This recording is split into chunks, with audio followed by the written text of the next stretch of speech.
This morning, kini nga topic na to, giinuhan o the truth about Christ's irrevocable salvation. Kini may, I would say, logical lesson na may follow after sa predestination.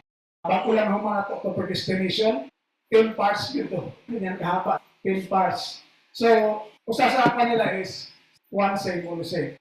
In connection, mo po ni, usa silang one is, anong one save, all save? Because dili man hatag pawi. Dili ko no irrevocable. Okay? Dili hatag bawi. So, pagdawat ko kalawasan, dili pwede bawi os Ginoo. Inindutan na, no? Pagdawat ko kalawasan, sige buhaton na to, mabawi. So, makita na to ang ilang itudlo. Nindot ni kayo. Pero, is it really teaching bagina ni Christ and His apostles?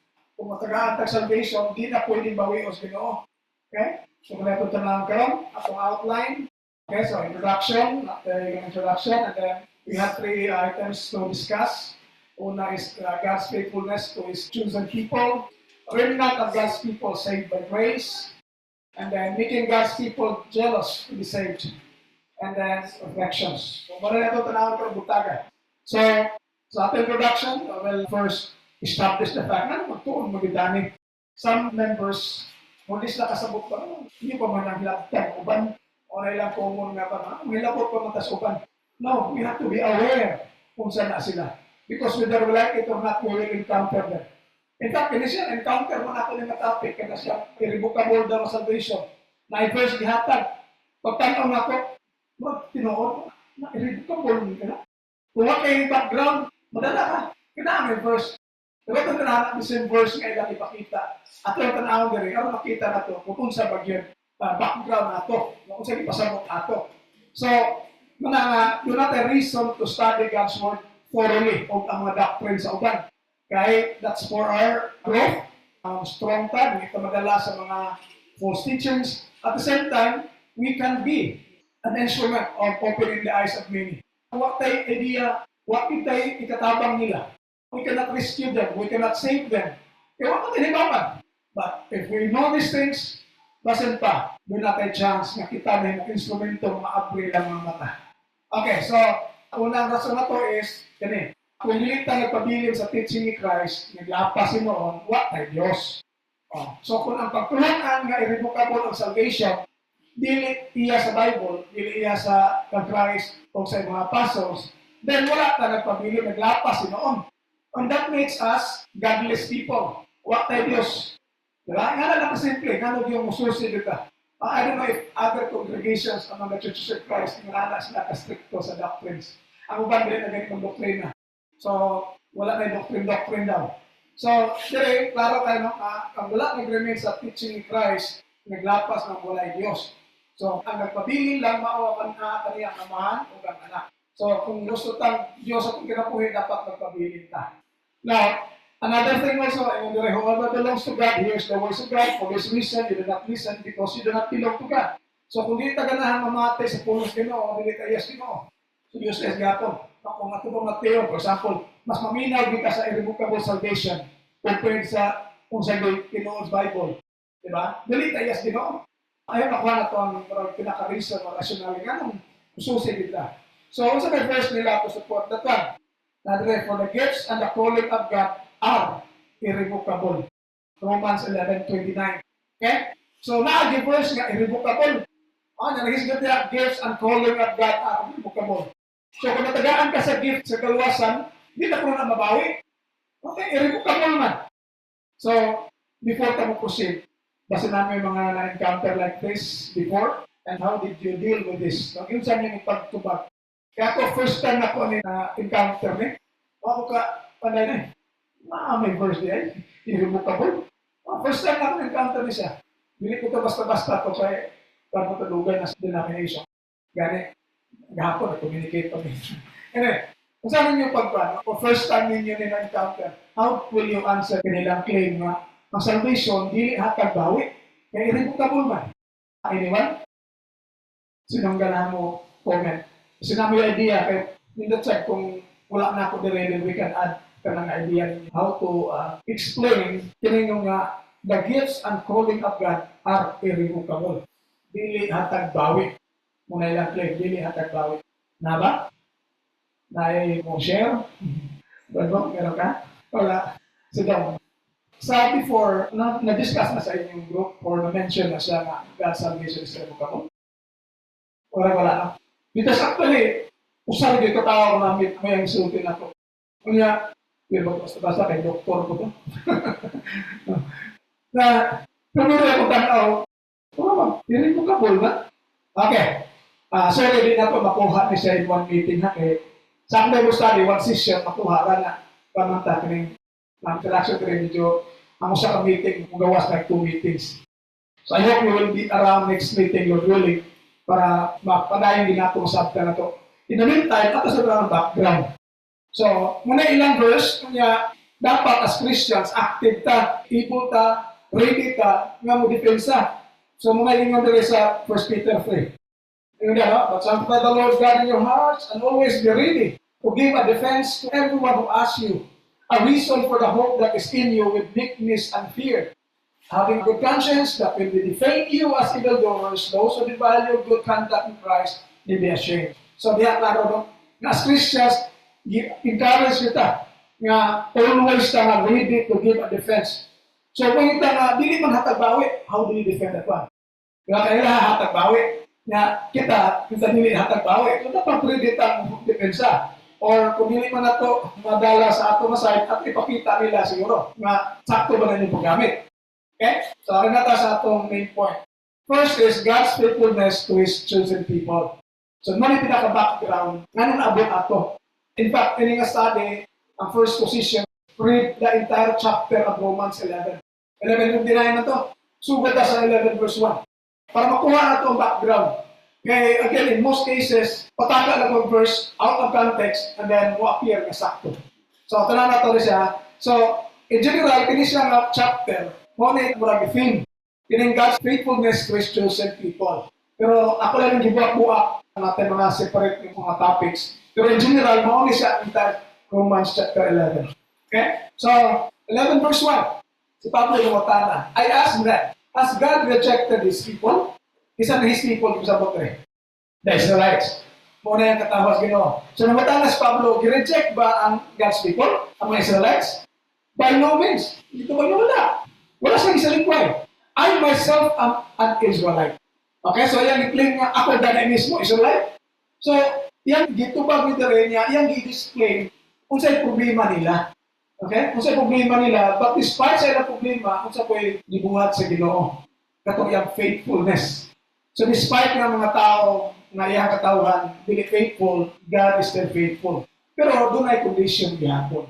Okay? Kung mo-follow sa kamubutos Ginoo, okay. Kung dili sa. So, dili, makita na ito sa claim na ako mismo Israelite. So, how can God, let's say nga, God rejected His people? Ako mismo ang Israelite, a descendant of Abraham, and a member of the tribe of Benjamin. So, katunili pamilya pa sa Bible. Kini si Israel, o na si Jacob. Kaya si Jacob, apo na ni Abraham. Okay? So, si Abraham, ang anak niya si Isaac. Isaac, ang anak ng kaluha. Si Jacob o si Esau. O niya si Jacob, yung nga ni-change sa Ginoo into Israel. So, muna ng Israel karon. And then, a member of the tribe of Benjamin. What is something na take pride ta sa Benjamin? Anong specify nga, a member of the tribe of Benjamin. Na ba na bearing sa katong-claim nga Israelite siya, descendant siya Abraham. Benjamin was one of the sons of Israel. Diba? Nga nung specify ni Benjamin? Kina-idea? Ha? Kunsa? Okay. Diha sa katoron niya, favorite si Joseph, which is Joseph kung si Kinis Benjamin, managsuon ka 100%. Kaya si Jacob, yun natin, 12 kalalaki o usa ka babae. Si Dinah. Pero ako itong tanang 12, dili dito anak sa usalang kabae kay nitabo mo na to sa background, ganahan sa ni Rachel. So, nag-serve siya. Rachel came siya. Kung ganahan ka, serve me for 7 years. So, tungkol sa gugma, serve siya for 7 years. Yung pagkagabi, gihatag ng babae, ang maguwang na gihatag si Leah. So, I'm serving for Rachel, yan si Leah man. Sa custom mo rin sa ato, unahon mong maguwang. Di man pwedeng lakaran. Di man pwedeng bayaran.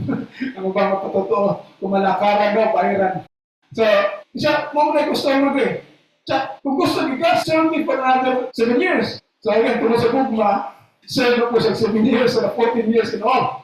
Si Rachel, mo ginagilab niya rather than Leah. And si Benjamin o si Joseph, po ni anak ni Rachel. So, mananda ko ay bearing ba sa pandit ba na kung na-attach kang Jacob o Israel, ang ihaging pinakagigugma sa si Rachel. Katong ba anak naman ito sa ilang mga maid, si Bilhah, Selpa, sa talaga. Anyway, so muna siya na, iyang dimension ka ng si Benjamin kay there's something very closely related to Israel. Diba? Okay.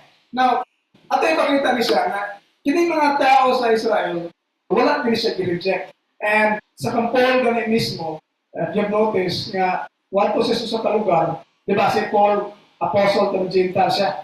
Dili siya apostle to the Israelites. Every time mabuk siya sa kalugar, dili siya magwali sa mga Gentiles. Sa unahon din niya ang Israelites, ang mga Jews, na mga sinagog dito ida sudlon. Until such time nga, kutrahan siya, usap pa siya mga Gentiles. Now you can read sa book of Acts. Panaghan na siya nagtabo. So, Acts 18 for example, Acts 13. Pangit, una siya sa mga Israelites. And after that, kung awayon na siya, ato siya sa Gentiles. Yung mo yung pinaka-mission. Nga naman, what do you think? Nga nung unahon mo din Israelites? Nilig na yung mission ba? Mission niya para mas Gentiles? Any idea? Nga nung unahon din yung mga Israelites? Ha? Anugunan siya. So, yung rin ba dyan? Anugunan siya. Nga naman? Nga nung anugun man? Kung na. Kasi na, tao na siya sa dinawadaan. Supposedly. Pinili sila. Sabay lang reason nga nung anugunan siya. Zealous na sila na sa Ginoo, pero sa iba. Exactly. Sayang kayo ba? Grabe kayo time para sa Ginoo. Kunya, hindi man sakto. Grabe kayo sila, sayang kayo. Diba? So, nanay verse na sa chapter 10, verse 1 to 3, may basa na. Brethren, my heart's desire and prayer to God. So si Pablo, di ako na, nagingon, akong pag-ampo o tinuha nga to sa Diyos ng Israel, that they will be saved. So wala ang reject ang Israel, kaya pwede sila iluwas. Nalas na problema. Pero God has not rejected His people. Muna yung rin. Kung sa saan niya ni Abraham, nagpadayon until this time. So, muna nga, yung faithfulness to His chosen people, ang kanong Israel, nagpabili niya despite sa mga gibuhat sa iyang katauhan. So, anong ganahan siya masing? For I tell them witness. So, naagin niya siyang for na ako nang gitsik sa Greek. Okay? Ang uban, wala man. So, wala connection. Pero kung naan ng 40 ang reason na siya, nga nung ganahan siya masing. Kaya, I bear them witness, makapamatuod ko na diya a zeal for God, but not according to knowledge. Nasa niya kainit, kasimos, magalagas Ginoo, pero hindi pinasupay sa saktong kahibalo. Kung kung sakta na ito siya, you will really feel for these people na grabe kayo, mas labang pag-zeal sa ato. Pero, kita kita na, hindi mo, okay, for example, yung ituan, hindi daw tagbawi. Kung mapupi na ito matagbawi, so, wala sa Diyos na kinabuhi. Pero grabe nag-zeal. So, usa na sa reason, no? So, may po ko no, nasa zeal, no? Kasibot, kainit, pag-alaga sa Diyos, pero dili sumala sa kahibalo. For they, being ignorant, no? Basta masaya na, of God's righteousness, and seeking to establish their own righteousness. So, muna may tabo. Kung dili ka pamilya sa paagi sa Diyos, pagkamataro sa Diyos, maghimo di tag-ato. So, muna gikuha sa mga Israelites. Ang ilang istro daw, nga have not submitted to the righteousness of God. So, sa ilang pagpangitag paagi, wala na nung sila magpailalong sa pagkamataro sa Diyos. So, that's why, sayangan siya. Unang-unahon, ganyan. Kung putrahon na siya, yaan niya. Ato na sa Gentiles sa ilang mission. Katalingan ni John kanina nga, saya kay katawan na sila. Napo na sa chapter 9, chapter 10 man eh. So chapter 9, I am speaking the truth in Christ, I am not lying. My conscience confirms it by the Holy Spirit. I have a great sorrow and unceasing anguish in my heart. So makita na ito, white puas ang iyang kabuol. Kanayang kapalaka, kahingawa sa pa, anguish. Nga daw, for I could wish that I myself were accursed and cut off from Christ for the sake of my own people, my kindred according to the flesh. So, nangandoy na siya, kung pwede pa lang, ako na lang tangon niya sila ipuli. Muna yan, gusto, ha? So, muna nga na, kung again, kung nakasapot kita sa adbang, natin conviction kita sa what is not right, kung ganyan itong ma-feel.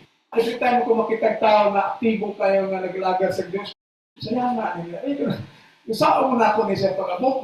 Kung ikaw, kung ngayon ma-reach out na ako siya, sayang. Diba?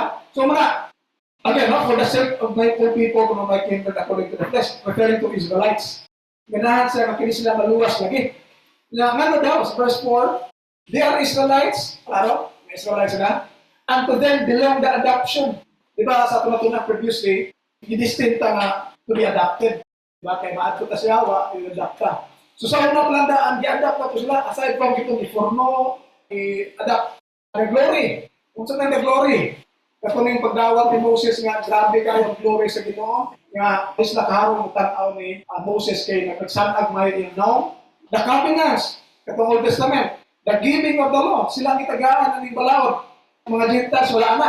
The worship, ang tinuray pagsimba na nila. Ang promise na nila. To them belong the patriarchs, katong si Abraham, Isaac, and Jacob. Diba? And from them, according to the flesh, comes the Messiah or Christ, who is overall, God bless forever and ever. So dito gikan nila si Christ. So na sayang kayo mo Israelites. Sayang di kayo. Doon na lang sila kung naon. They are familiar with the law. They are familiar with the promise. The blood under sila ni Abraham through Jacob. Kay we know nga Abraham na isang may una katong sa diligi sa asawa si Ismael. Nga wala ko matao sa Isaac. Ipan gyud si Abraham nga si Ismael mo pa na siya no, not Ismail, katong yung son. So katong ipili guys si Isaac over Ismail. Sa kang Isaac, doon ay duha ka anak niya, katong si Esau o si Jacob, ipili si Jacob. O, nyamong ng Israelites. So, kung kaya yung mga naon, sayang yun kayo nga, ang pagpili sa Ginoo na agad, sila din mismo ang pinili. Klaro din nga pinili silang katawhan sa Diyos. So, muna yung mga reasons nga si Pablo, pinahan din siya nga maluwas. Wa gi-reject ang iyang katawan. Kinsa nag-reject? Ang nag-reject, ang katawan sa Diyos, mo nag-reject sa Diyos. Dili ang Diyos nag-reject sa katawan niya. So kaya God is faithful to His chosen people. Okay? Napamay kadugangan eh? Nga nung maganda nga sayang, sinama yung verse to add. Okay, wala? So, balik ta sa chapter 11 gihapon, kaya kung matito pinaka-main pa yung text ka. Okay, we will study the entire chapter 11, but we cannot finish the next meeting ng sunod na. Anyway, God has not rejected His people. So, yan yung affirmative yung statement. God has not rejected His people whom He foreknow. So, atong nag-take up last time, no? Foreknow. Again, ang foreknow, pag nabibawa na gaan ba? Nabibawa na si Christ, di-foreknow siya, nga mo yung pagkamatay. Kita po ang di-foreknow nga, pagkamatyan. So, klaro na, discuss natin na sa last Sunday. Do you not know what the scripture says of Elijah? How he pleads with God against Israel? Lord, they have killed your prophets. They have demolished your altars. I alone am left, and they are seeking my life. So, muna na-feel ni Elijah, Prophet Elijah, sa time niya, nga grabe yun ang mga tao, halos mupan yun, supak yun. So, muna, ayaw yun mo kaluya kung gamay na ta. Eh, always gina gamay ra. Dili gina siya mag-take pride in numbers. Mas tayo kudaghan ta. Pero, kung muna lang itong take pride in numbers, para sa mag-post-post, for example, ng mga Muslims, sila ko may pinaka-fastest growing religion. Ako na i-quote ang verse Matthew 7:13 and 14. I'm planning to make an article, i-post ako nila with examples, nga even during the time of Noah sa nakapamilya. So, we should not take pride in numbers. Again, dapat magdaghan ta, pero kung hindi yun laghan, hindi ta maluya nga sa mutog kawa. So, dire no, siya na lang habilin, thinking niya, siya na lang yun. Tanang prophets ko no, namiya na, kunya, pagbuba ng altars din no, nga, gusto pa din siyang vacuum. Kinaka na siya ni Jezebel, even po nga babae. Anyway, so, nato, klaro kayo no, wala siya gi-reject. Kunya, Paul reminded them about, as far as Diyos nga to kay Elijah. So, nairing na, bisag mo gamay na, di na may tabong mawadan kung taong Ginoo. Naagi yung mga faithful na nagpabilin. So muna nga, bahalang ako na lang. Sa'yo, makumplahan din ako sa itong mga preachers. Kaya restrictor kayo ta. Pero bahala na. Kaya we want to please God rather than men. So, muna nga, nairing na, nili ginabawa. So I hope nabilong ta sa rinnak. Kini siya, rinnak of God's people saved by grace. There is a verse 4 to 6 mo ito mabasa. What is the divine reply to him? So I have kept for myself 7,000 who have not bowed down the knee to Baal. So bisan pag-thinking niya, siya rin usang napili na pala 7,000 na wag yun mulpan.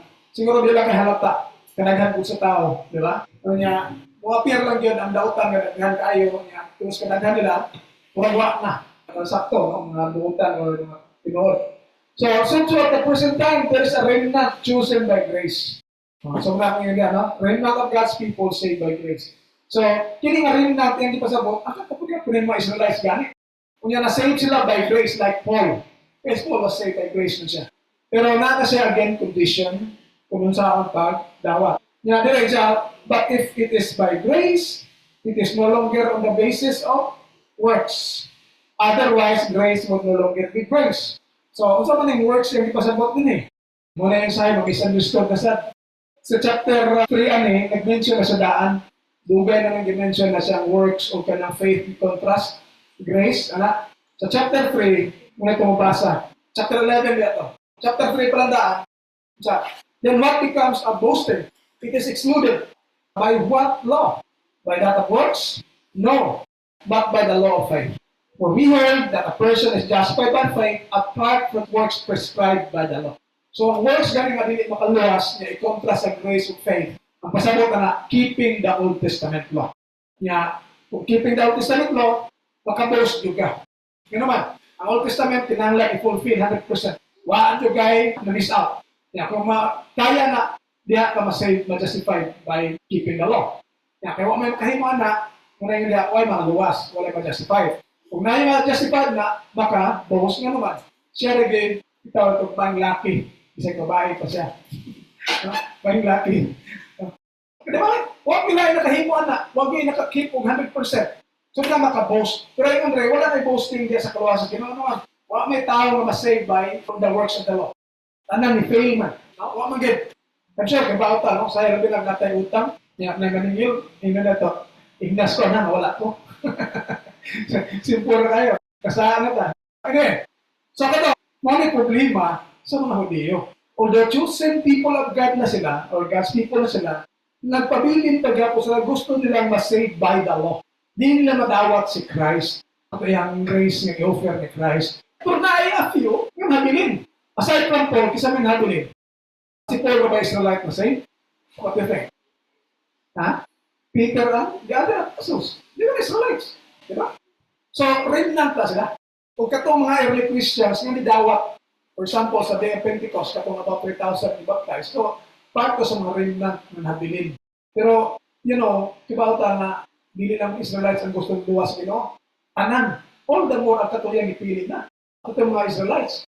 So, dire, di pa na, what kayo na-justified by the law. So, na-justified ka by faith. But faith, ito naman mo sa Bible, sa Old Testament, grabe na na-faith. So, di na ako i-discuss, kaya mataas na. Balik talaga sa verse 7. What then? Israel failed to obtain what it was seeking. So, gusto mo silang ma-righteous, di ba? Ang kailangan, gusto maluwas. Pero they failed to obtain kanilang gusto. The elect obtain it. So, makita na to nga, ang elect dire katong midawat. Di ba? So, ang elect, dili kay katong ipili na das Ginoo so ka na ano before sa tao, elect ka, langit ka, din nga pasabot ya. Kaya kini nga elect mo gyapon. Ang midawat sila katong Ginoo, no? Anyway, but the rest were hardened. So, katong mga tao nga gahian, say, iyan lang, pasagdan, pasamuton pa. Awa na ko appeal I just realized na, ay sa katong Thessalonians. Makatong di yun mo to, yan taga strong delusion. Para yun, masamot sila gawa. Parang, grabe na kay buhat yun, nga di Japon. Kasi kamo siguro, grabe yung buhat di yun. Hindi mo na lang taga something nga, para sige. Diba? Ingana na itong gano'n. So, bahag, gahin na yung kasing-kasing, gahin mo dana. As kasi kayo, God gave them a sluggish spirit, eyes that would not see and ears that would not hear, down to this very day. Okay? Bisan pag makadungog sila, di Japon. So, muna sa kanila. So, again, ang Israelites, they failed. Di pa na ito maklaro karon nga, next meeting, maklaro na ito. Kung saan mag-problema sa mga Israelites? Chosen people na sila sa Old Testament, pero hindi sila na-save kanan. Pero pwede silang ma-save kanan. Ako na next meeting. Dere, sa 9 and 10. And David says, let not the table become a snare and a trap, a stumbling block and a retribution for them. Let their eyes be darkened so they cannot see and keep their backs forever bent. So, kasi ganas ginoon nag-chance nga. Sige, panayon mo diha. Para ito, makita ito kay kulong ninyo. So, si David, yapon nung na-appeal siya pag-ampo nga. Murag ka na ilang table, for example, kada binasa ibang panahon sa unang nabulis. siyempre, ang ilang mag-gather na, mga akong sila, happy-happy, ganyan sila. Pero it can be a trap. Kaya naman, well, happy-happy mo, mabot sa paghukod, pag-abot sa rate, di mo kadagan. Kurang may mong trap, bakit? Siyempre, instead nga, mag-bubuhay mo, magtigong mo, celebrate mo sa inyong nakuha, and so on, and then, pwede mong ma-trap na noon sa kanyang lugar. No? So, ano yung pangya rin. Anyway, so, next na itong point rin, nata si Katulo. So, ayun, nakuha na. Ang kaduha is, God's chosen people, na rin na, pero na-saved by grace. Okay? There is ikatalo, making God's people jealous to be saved. Ipasilo sila aron maluwas. Saan niya siya nga idea? Dapat magsilos aron maluwas. Na may kaya ni? Doon na may mga ikatampo ni. Making God's people jealous to be saved. Pasilusod para maluwas sila. Ha? Oo na, pasayaan para mabalik. Yes, no. Pasayaan mo para mabalik. Pero na, saan paaging ang mapasuya sila? Ha? Miracle? Ano sa pa? Okay, no? Yeah. Example, naluwas ang mga Gentiles na di katawan niya, originally, na sila dili. Diba? Anyway, una siya, pero nakababa yung verse na, prior sa verse 11, so he asked, have they stumbled so as to fall? By no means. So, na-stumble sila, pero binigyan nga total na siya ang ta. Kaya mas na chance, umubarog sila. Kaya pero na mo, stumble ka. Siyempre, mapuka ka pa kung mubalik ka, mubarog ka, makarecover mo ka. Diba? By no means mo. But, through their stumbling, salvation has come to the Gentiles, so as to make Israel jealous. So, stumble mo sila kay Christ, no? Hindi sila magawat, nag-reject si Christ. So, ano yun nila? Salvation has come to the Gentiles. Ako na na-mention kanina, si Paul ato sa mga Israelites, no? Nag-abuti sa lugar, although dili siya pang Israelites. And then, nagumana na, i-reject siya, usa si ato sa mga Gentiles, mas dadyang magawa sa mga Gentiles. So, eventually, mag-enjoy sila sa blessing, sa katong salvation, mga Gentiles, hindi katawas Ginoo, unya sila dili. There's a chance nga ma-realize na nila ba, kami nang tayo mag-enjoy na. Na sila na noon, hindi sila katawas Ginoo, nga sila nag-enjoy sa salvation. Kami nga ikatawa original dili. So, na-tendency nga anak. So, mo nang tayo gilauman nga ang abot ng time. So, yun na rin. So, kung sila pag-stumble, supak sila kay Christ, hindi sila mag-atay kay Christ, out ko na si Paul sa mga Gentiles. And then, puri jealous. Now, if their stumbling means riches for the world, nga naman, nagaghan kayo mga Gentiles na naluwas. Okay? Imagine na kung ang mga Israelites willing ma-accept niya si Paul. Hindi na ito kagawas ganit sa mga Israelites. Ang case, nga, sa chapter 13 nga, ang tutong ganahan, gi-invite is Paul, anik sabat na, balik din, ato na ipag-discuss. So, kung ang mga tao, interesado tayo mga Hudiyo, tanang Hudiyo ko interesado, kasi hindi pa kagawa si Paul. Diba? So, okay, yun rin. And if their defeat means riches for Gentiles, how much more will their full inclusion be? So, nakuha ninyo ani. Na kung ang ilang kaparutan, ilang defeat, nakapadato sa mga hintil, kung sa pagkahapon sila nidawat. Kung sa may pasabog ka ni Paul ani. Ha? Kung sa may pasabog ka ni Paul ani. Kung ang ilang defeat, nakapadato sa Gentiles, kung sa pagkahapon appeal sila. Can you imagine the number of Christians makudus kung silang tanang mga Jews na maunang di ba, ang gospel sila at una. Literal extend to the Gentiles sa nagitawag si Pablo. Di ba? So, ang first Gentile na kandat si Kato Cornelius. So, actually, dahil mga Hudiyo na save sa ilang circle, actually, kung hindi yun as many as katong yung chosen people, at the original. Now, despite sa kagamay nila, gamay na sila, naka-create pag hindi sila ng luwas, kung sa pagod silang tanan. Katong ni-reject, ni-dawat, ni-spread further. May imagine niyo what it will be like? Tanang nakatulong sa gospel, dawat, kunya, mo-spread na po siya. Pwede ba nagtanang piramide? Bisa ko sarap kas taas, kung nakay downline na rin, yung downline, mo-spread further, what? Naku, kaya ang effect, grabe kay effect.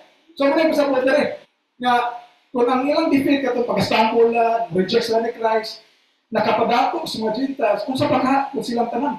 Na-example din sa Acts chapter 13. Dere, wala ko magbutang, kato akong i-mention ganina, nga sa verse 42, pumanog, wali ni Paul sa gospel for the first time dito sa mga Hudiyo aning area.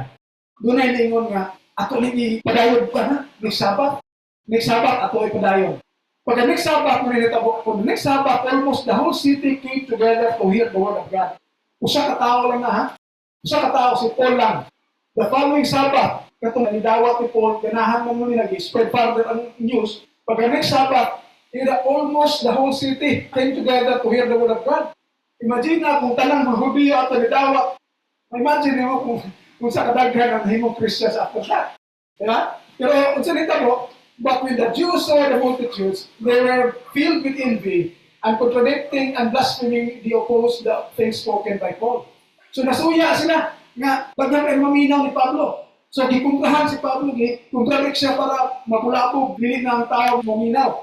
So imagine na, usa lang ka tao, usa lang ka Israelite ang nakapagpira sa mga tao ni Tagta. Kung wala sila ni-reject nila, you can just imagine kung sa epikto. So, muna siya, no? And then Paul and Barnabas grew bold and said it was necessary that the word of God should be spoken to you first.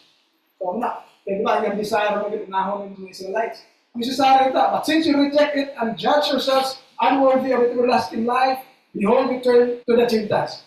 So, tinigireject na siya at the Gentiles. Yun lang, ginahon mo isang luwas. Kaya lang, sayang kayo, di ka nila si Christ, na nila promise, tanan, ito sa chapter 9. Kanya, problema lang last chapter 10 is, they have the zeal for God, but not according to knowledge. And then, ang anong ato sa Gentiles, for so the Lord has commanded us, I have sent you as a light to the Gentiles, that you should be for salvation to the ends of the earth.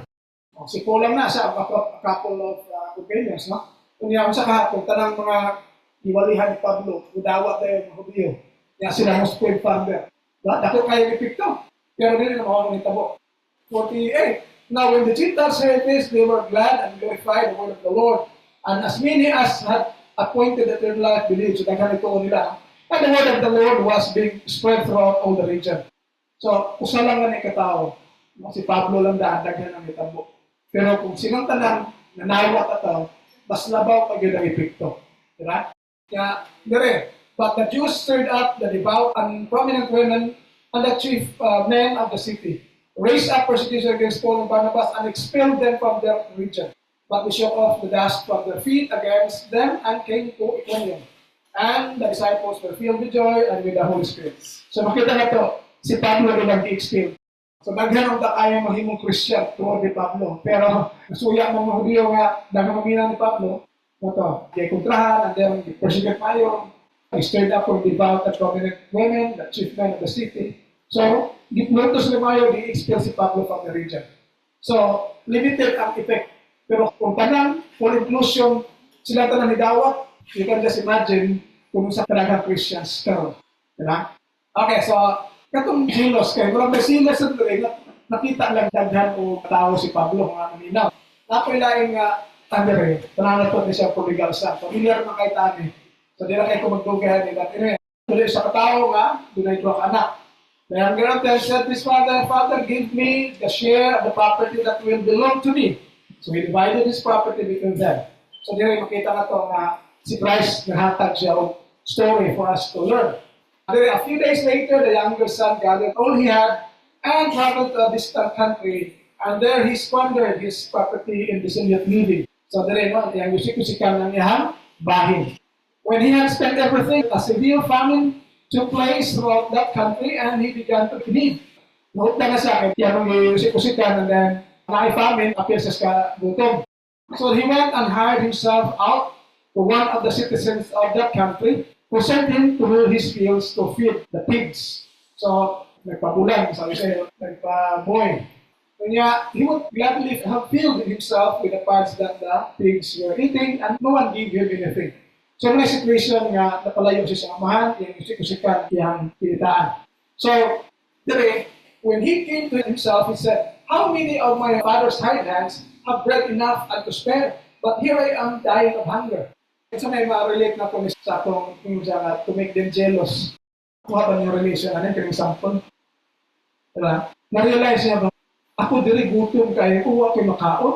Kunya, ako itong mga isuhulan lang sa akong bibigyanan. Daghan kay pagpagkaon. Di ba, in a sense, magkasila siya na daghan kay kita, magsawa. So, mawata na yung hope nga, hopefully, kini mga Israelites, di will realize nga, the Gentiles, dili katawhan sa Ginoo, nag-enjoy sa salvation sa God, nga ilahon ta. So hopefully, unta sila, makarealize na, mabalik sila, mudawat sa Christ. Yung na ang tang na type, nga, nga, after experiencing ka ng waslay, nahimo na kay sa salvation, eventually they will realize, katong dili iyang katawhan. Kaya katong mga hard hands, hindi man gini katawhan, tinuray sa amahan, kaya di man anak. Di ba? So katong usa, o kaning siya, may anak. Tinuo siya anak. Heredero siya. Pero katong kaning mga dili gyud iyang anak, nag-enjoy sa katong pagkaon sa iyang amahan, niya siya wa. So, eventually, magsilo siya. After red, button ko, dito, katikaon, hinubra pa. So, manang point dito ni Paul, nga, himo to siya, amunta sila, magsilos sila. Na sa ilang pagsilos, mudawat na sila, maluwas na sila, mo-enjoy na sila sa salvation na free diya kay Christ. Paul hope unta, anak. And hopefully, maabot unta na. So, apply na to lang. So, yung resolution is, I will get up and go to my father. And I will say to him, Father, I have sinned against heaven and before you. I am no longer worthy to be called your son. Treat me like one of your hired hands. So, katukong nang usa silang mga sinuhulan. Hindi na siya mo-claim nga anak siya. Ang yalang din nga na maka-enjoy siya kung unsay gina-enjoy sa mga dili anak niya siya ng amahan. So he set off and went to his father, but while he was still far off, his father saw him and was filled with compassion. He ran and put his arms around him and kissed him. Then the son said to him, Father, I have sinned against heaven and before you.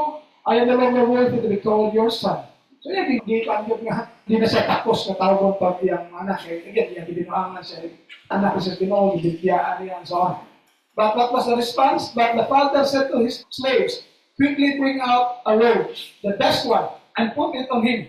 Put a ring on his finger and sandals on his feet. So klaro kayo na mag-enjoy na po siya. Kung ubalik siya, enjoy niya kung siya i-enjoy sa ubang gabi na siyang mga anak. So muna may tapos mga Israelites, na kung silang ubalik sila nga sa Ginoo, they will enjoy fully kung siya promise sa Ginoo through Abraham. Muna siya. And then, and get the fatted calf and kill it, and let us eat and celebrate. For the son of mine was dead and is alive again. He was lost and is found, and we began to celebrate. So again, emphasize na ako, once nga, isang anak, tapo ditang mawa, dili gina sa ingon nga, always say, di ba? Gitreat sa amahan ang katong palayo nga anak as lost. Gitreat niya nga dead. Pero sa diyan ibalik, gitreat siya as alive and is found. So, kana kanibalik. Kung di mabalik, so always siya nga lost forever. So again, kaya nasabta na ito siya na verse. Now, kung ang ilang stumbling means riches for the world, and if defeat means riches for the Gentiles, how much more? Therefore, inclusion me. Kita na po nga, kung hindi sila mo sa likwat, pagkadaghang maluwas. Eh, daghan mo naluwas sa Gentiles, sa few na kung mga naglihok ng mga Israelites. And katosang, so as to make Israel jealous, so as come to the Gentiles, kung marabang ipa-enjoy ang Gentiles, marabang katong prodigal son.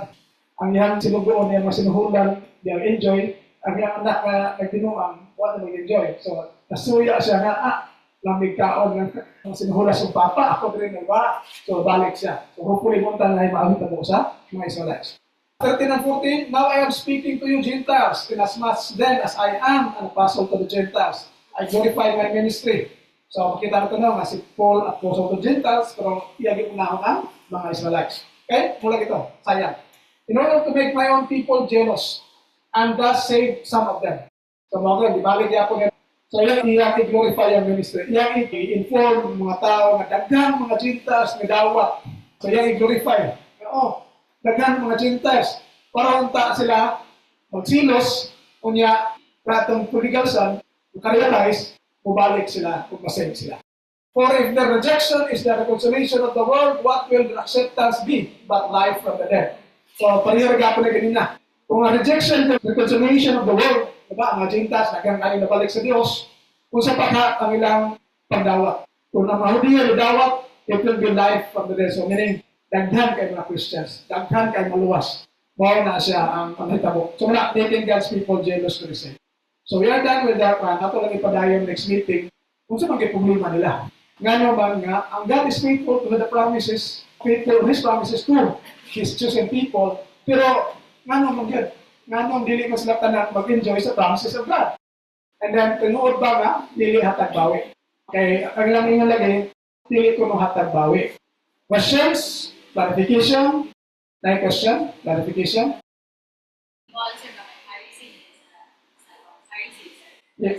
Yeah, si Paul was a Pharisee.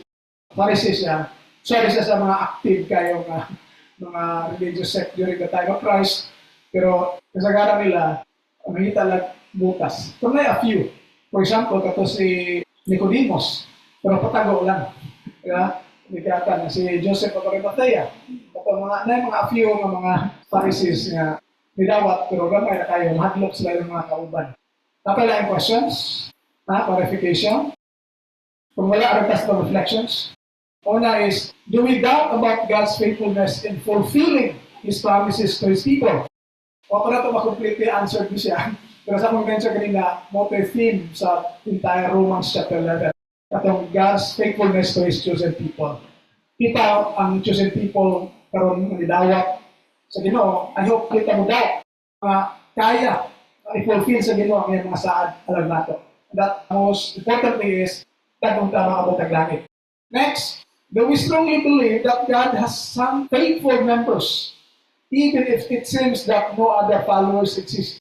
Kung tuloy ba tayo bisan pag halos wakay nakita na itong ni-follow sa Ginoo, napag-ibig ay some faithful followers sa Ginoo. Just like sa panahon ni Elijah. So ayun, again, ulit na bawag tangan sa gana, na gamay na kalantaw tayo. Pinuod ka na. Ang daghan lagi kayo sila. Diba? So ayun, tuog dito na bisan pag halos wala na yung makita na to, napanay a few, pag-gibudiya sa Ginoo. Di gibahukdan ang Ginoo o followers niya. And I hope, appeal ta na yung mga followers. Next, we treasure the fact that we have become God's people in order to make the Jews jealous of us. For the Israelites, hindi nila. Kung silang rejection naabot sa atin. Diba? So I hope we should treasure that kay even talaga ni magsilos pag ganun mahudiyan nato. Diba? So I hope we treasure our salvation through His grace. Okay, so salamat ng Exxon. I hope natin na po po ako